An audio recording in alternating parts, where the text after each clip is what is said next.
तो मित्रों, मेरे चैनल सुपरमैन ऑफ ज्योतिष गुरु में आपका भव्य स्वागत है। वैसे तो अनेक ज्योतिषाचार्यों ने 2 माह पहले ही मेष राशि में बृहस्पति ग्रह के गोचर को डिस्क्रिप्शन किया है और अपने अपने तरीके से सभी ने प्रस्तुत किया है। परंतु जब हम अपनी लगन पर और अपनी राशि पर किसी भी ग्रह के गोचर को देखते हैं तो उसको पूरी तरीके से समझने के लिए हमें इसके लिए बहुत ही एक डीपली गणित की आवश्यकता होती है। तो मेरा विचार बना कि मैं सभी जातकों के लिए इस तरीके का वीडियो प्रस्तुत करूं कि उसमें बिल्कुल स्पष्ट रूप से पता चल जाए कि यह गोचर हमें कितने प्रतिशत लाभ देगा। तो जो मैंने आज का वीडियो बनाया है वह सभी लग्न और राशि वालों को देखना चाहिए, अपनी जन्म पत्रिका पर अप्लाई करना चाहिए, क्योंकि मित्रों मैंने इसमें बड़ी मेहनत की है और इस गोचर के रेशो को मैंने 100% माना है। और कुछ उदाहरण कुंडलियां मैं आपके समक्ष प्रस्तुत करूंगा, जिनमें क्रमशः मैं आपको बताऊंगा कि कौन सी जन्म पत्रिका पर जो गुरु का गोचर है वह कितने प्रतिशत काउंटेबल होगा, रिज़ल्ट देगा। इसके लिए मैंने आपको जो सामने स्क्रीन पर दिखाई दे रही है उसमें मैंने यदि पर्टिकुलर गुरु जो है वह लगन पर कारक है अथवा अकारक है उसको देखेंगे और उसको फिर 25% मैंने अंक दिए हैं। इसके बाद जो चंद्रमा है जिससे कि हमारी राशि बनती है, मित्रों राशि का बहुत ज़्यादा महत्व है। सबसे पहले जब राशि की चर्चा हो रही है तो मैं आपको इस बात से अवगत कराना चाहता हूँ कि बहुत सारे जातकों का यह विशेष क्वेश्चन होता है कि हम जन्म राशि को देखें या नाम राशि यानी बोल राशि, फेम नेम राशि को देखें। ज़्यादातर जो जातक होते हैं उनकी जन्म की राशि और बोल राशि अलग होती है। उदाहरण के लिए मेरा जो बचपन का नाम है, चंद्र राशि जो है मेरी जन्म की, जो मेरी जन्म पत्रिका में राशि है वह धनु है, यानी भोजराज मेरा नाम निकला था और मेरा नाम संजीव शास्त्री है। इसी प्रकार ज़्यादातर जो जातक होते हैं उनकी जन्म राशि अलग होती है और नाम राशि अलग होती है। तो इसमें जब हमें गुरु का गोचर देखना हो तो इसका जो महत्व है वह जन्म राशि का ही होता है। तो चंद्रमा से आपका जो गुरु गोचर है वह शुभ है अथवा अशुभ है, इसको भी मैंने 25% में रखा है। यहाँ मैं आपको अवगत करा दूं कि चंद्रमा से द्वितीय,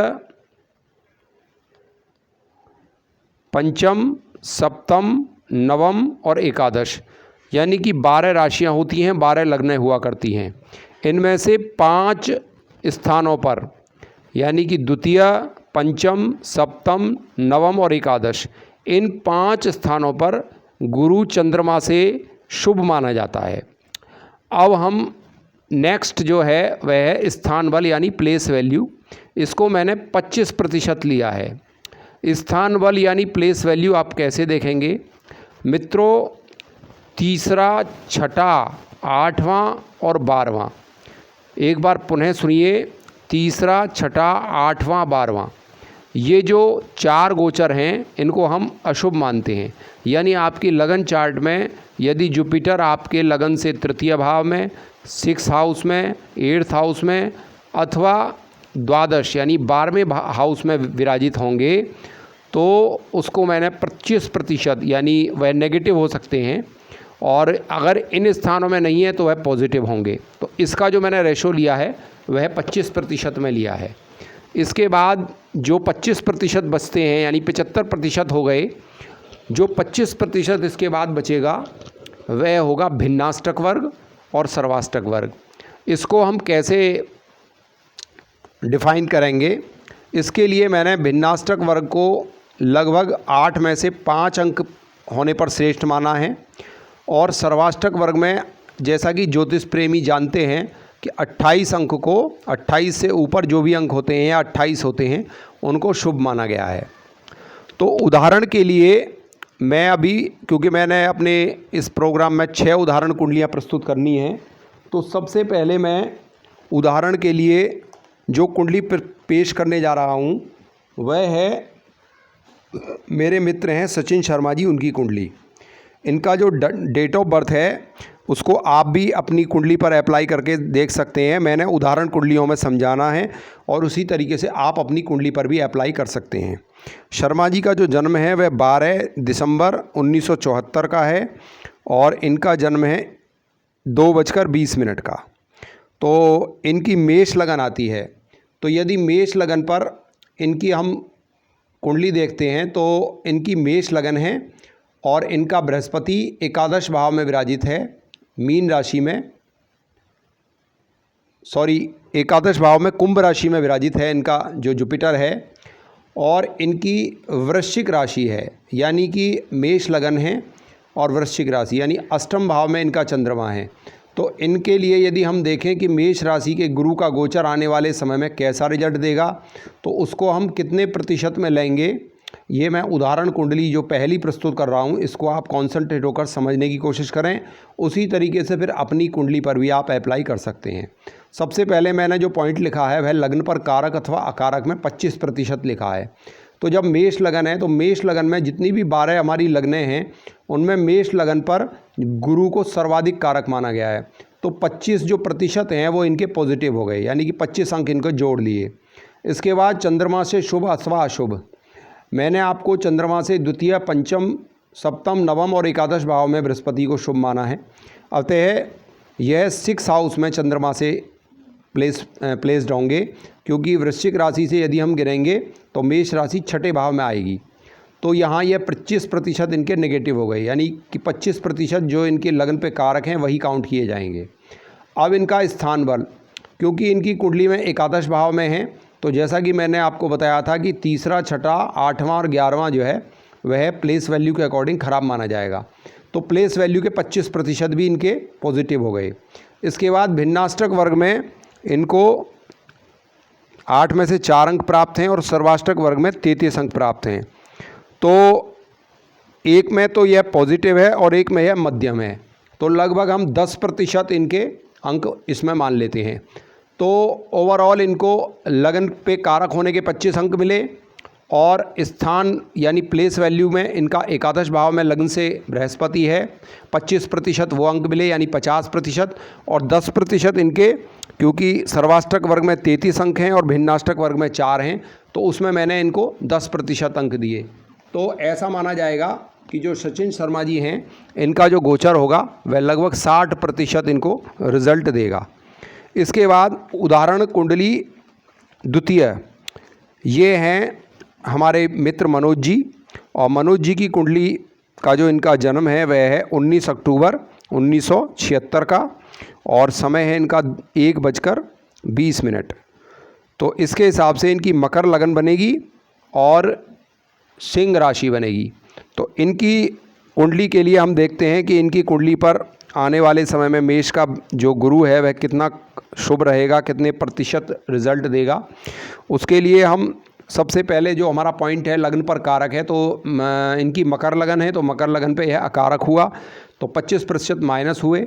चंद्रमा से देखते हैं, चंद्रमा से क्योंकि मेष राशि इनकी सिंह राशि है और मेष राशि में गुरु गोचर करेंगे, तो 9वें स्थान पर इनका गोचर होगा। जैसा कि मैंने आपको बताया 9वां गोचर बृहस्पति का शुभ होता है। इसके बाद फिर है हमारा स्थान बल यानी प्लेस वैल्यू। इनका जो गुरु है वह इनकी कुंडली में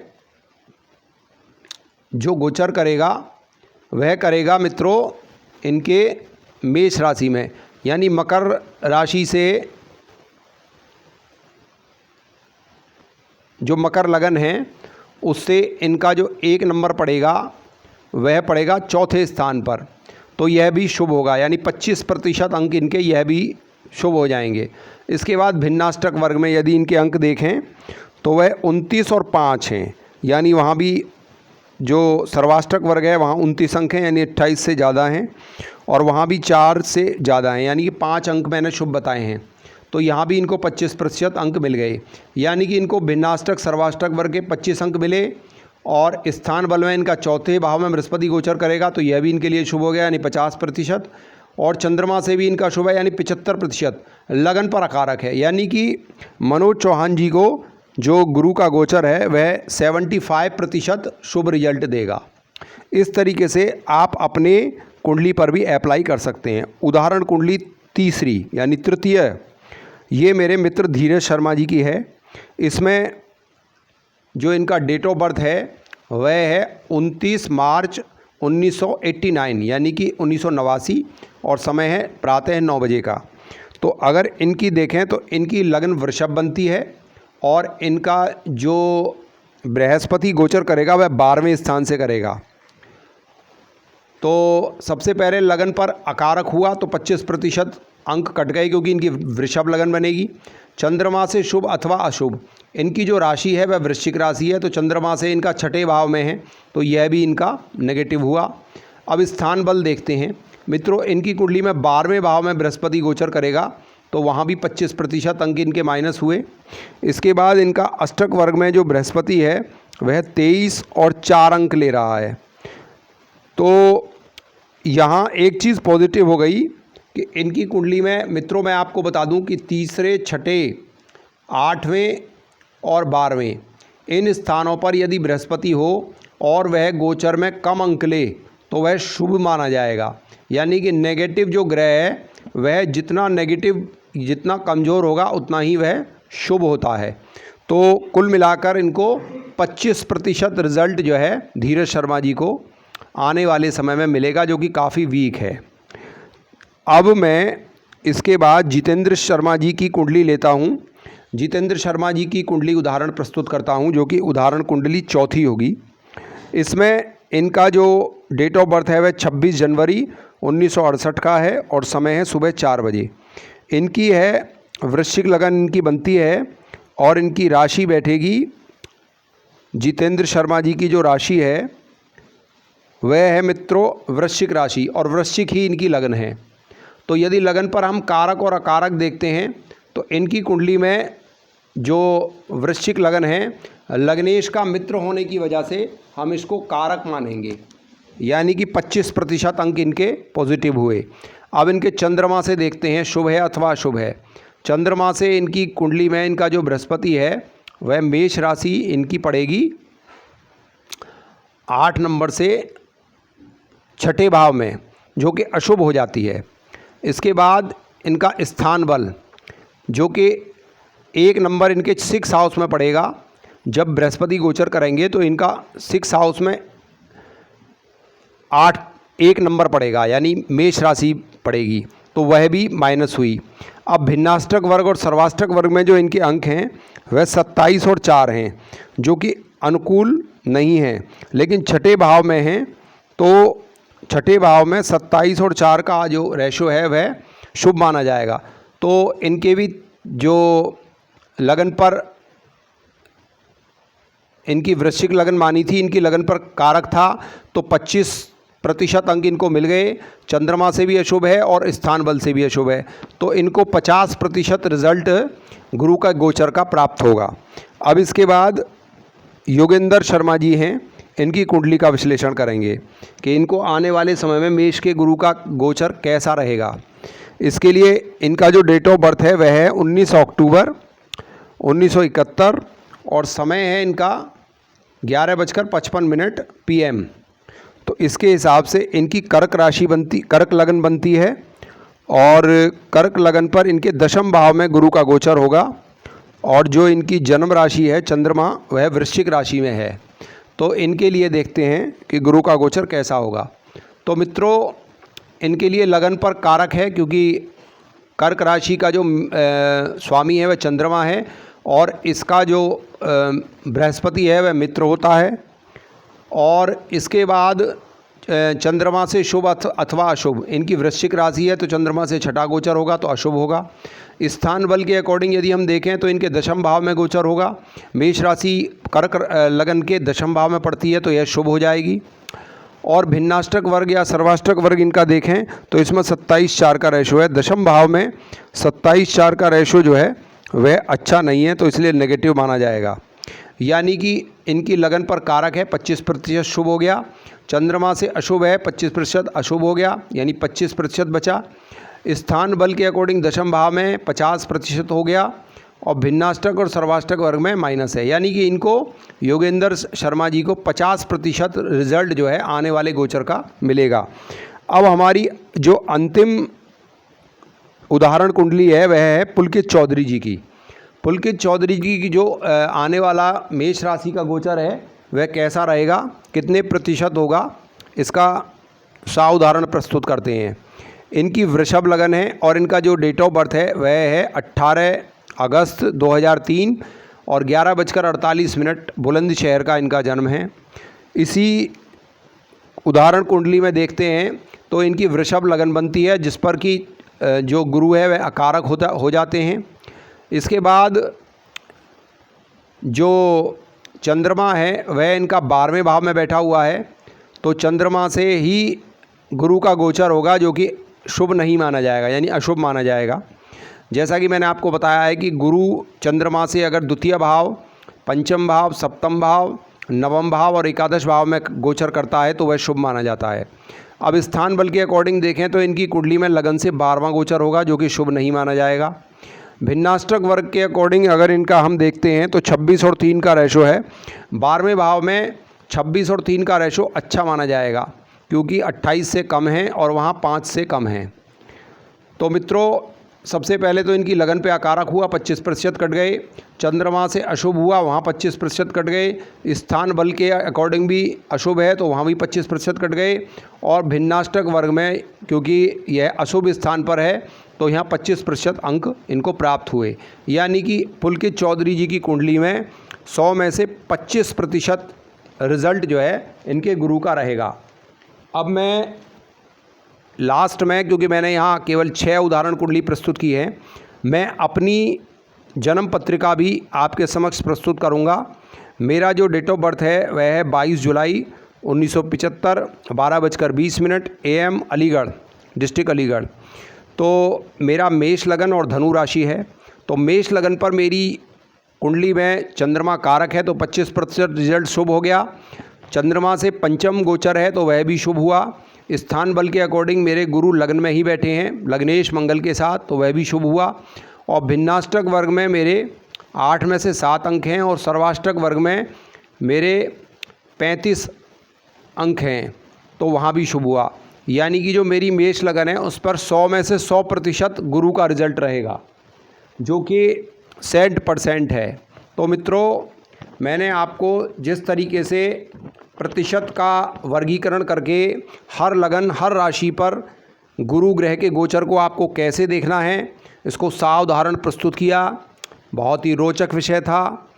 यदि आप मेरे वीडियो को पसंद करते हैं और आपको यह वीडियो अच्छा लगता है और आप मेरे वीडियो पर अंत तक बने हुए हैं, तो इसके लिए कोटि कोटि धन्यवाद। आगे भी मैं आपको ऐसे ही रोचक विषयों पर वीडियो प्रस्तुत करता रहूँगा। जानकारी अच्छी लगी हो तो कृपया कमेंट बॉक्स में जाकर मुझे जो भी आपको वीडियो अच्छा लगा या बुरा लगा या कोई आप मुझे सजेस्ट करना चाहते हैं तो वह करिएगा। आज के लिए इतना ही। गुरुदेव सभी के ऊपर अपनी कृपा करें और यह गोचर सभी राशियों, सभी लग्नों के लिए शुभ रहे, इसी आशा के साथ नमो नारायण।